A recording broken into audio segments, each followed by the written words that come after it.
Devils आई, ये नाम सुनते ही गोताखोरों के दिल में डर और रोमांच दोनों एक साथ जाग जाते हैं। ये नाम प्रकृति के गुस्से और छिपे हुए खतरों की तरफ इशारा करता है। एक ऐसी जगह जो खूबसूरत तो है, लेकिन माफी नहीं करने वाली गहराइयों से भरी हुई। कार्लोस, जो सालों से गोताखोरी कर रहा था, उसके लिए ये एक चुनौती थी जिसे वो नजरअंदाज नहीं कर सकता था। उसने पानी के नीचे की कई दुनिया देखी थी। हर गोता उसकी हिम्मत और हुनर का सबूत था, लेकिन डेविल्स आई अलग थी। ये इज्जत मांगती थी। ये दिखेगी। कार्लोस गुफा के मुहाने पर खड़ा था। हवा में नमी थी। उसके साजो सामान, जिन्हें उसने कई बार चेक किया था, उसके हेडलैम्प की रोशनी में चमक रहे थे। वो आत्मविश्वासी था। कुछ लोग तो ये भी कहेंगे कि ज्यादा ही आत्मविश्वासी। उसने खतरनाक समुद्री धाराओं का सामना किया था, डूबे हुए जहाजों के बीच से रास्ता बनाया था और हर बार जीत हासिल की थी। उसे लगा कि यह गोता भी अलग नहीं होगा, वो डेविल्स आई को भी जीत लेगा। वहां पास अपने पानी के नीचे के रोमांच के कलेक्शन में एक और जीत जोड़ देगा। उसे क्या पता था कि खाई के कुछ और ही इरादे हैं। शुरुआती गोता आसान था।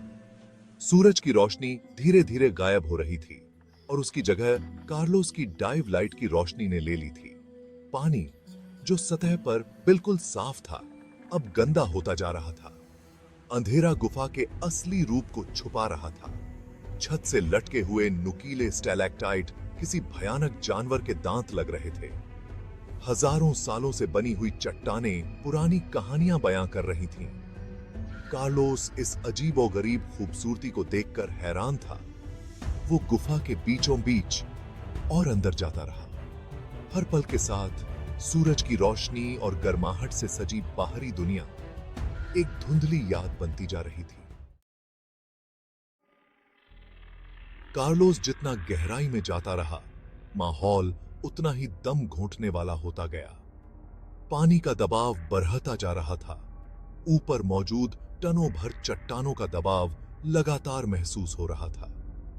घना अंधेरा उसे चारों तरफ से घेरे हुए था, जिससे हर आवाज और भी तेज सुनाई दे रही थी। उसकी हर सांस उसके रेगुलेटर से टकराकर गूंज रही थी, जो उसे ये याद दिला रही थी कि उसकी सांसें कम होती जा रही हैं।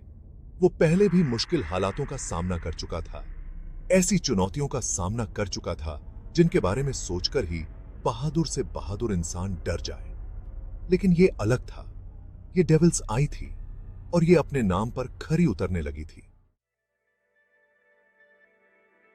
ऑक्सीजन, जीवन रेखा और जहर। पानी की गहराई में समय का कोई मतलब नहीं रह गया था। मिनट सदियों जैसे लग रहे थे। हर सांस अनमोल थी। कार्लोस अपने हाव भाव पर नियंत्रण रखते हुए आगे बढ़ता रहा।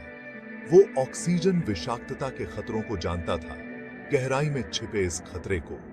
मजे की बात यह है कि बहुत ज्यादा ऑक्सीजन भी उतनी ही खतरनाक हो सकती है जितनी कम ऑक्सीजन। इससे दौरे पड़ सकते हैं, मरोड़ उठ सकते हैं, यहां तक कि मौत भी हो सकती है।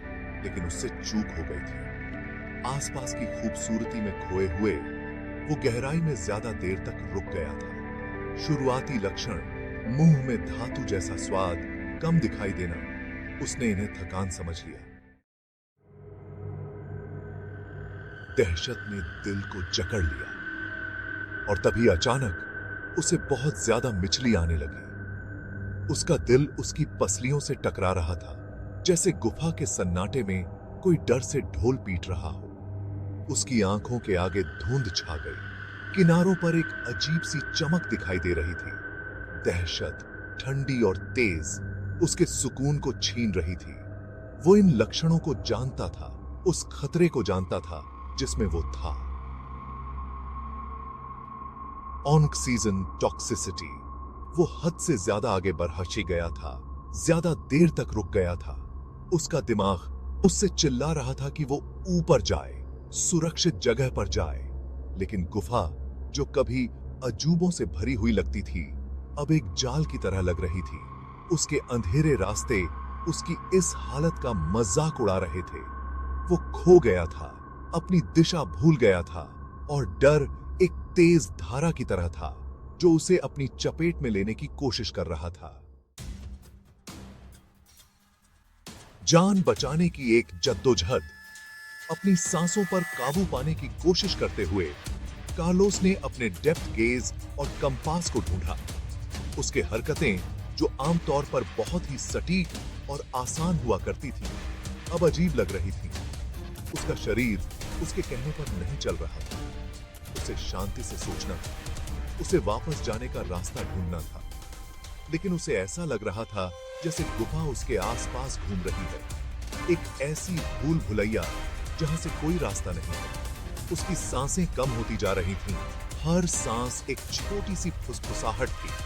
वो जानता था कि अगर उसे जल्दी ही बाहर निकलने का रास्ता नहीं मिला तो डेविल्स आई उसे भी निगल जाएगी, वो भी इस खाई का एक और शिकार बन जाएगा। अंधेरे में सिख मिली सी दहशत के बीच उसे एक उम्मीद की किरण दिखाई दी। दूर से एक हल्की सी रोशनी आ रही थी। क्या ये बाहर निकलने का रास्ता था? उसने अपने आप को धक्का दिया। उसके फिन्स उसे आगे ले जा रहे थे। उसका शरीर दर्द से चिल्ला रहा था। वो सतह पर पहुंच गया, हवा के लिए तड़प रहा था। गुफा के अंधेरे के बाद सूरज की रोशनी उसे चुभ रही थी। वो बच गया था। वो डेविल्स आई से बचकर निकल आया था। लेकिन यह अनुभव उसे बदल चुका था। उसकी याददाश्त में इसने सबक छोड़ दिए थे जो उतने ही पक्के थे जितने उसके हाथों पर बने हुए टैटूज। उसने मौत का सामना किया था और जीत हासिल की थी, लेकिन इस जीत की एक कीमत चुकानी पड़ी थी। बेरहम दुनिया। उसे एहसास हुआ कि डेविल्स आई कोई ऐसा दैत्य नहीं था जिसे जीता जा सके, बल्कि एक ऐसी ताकत थी जिसका सम्मान करना चाहिए।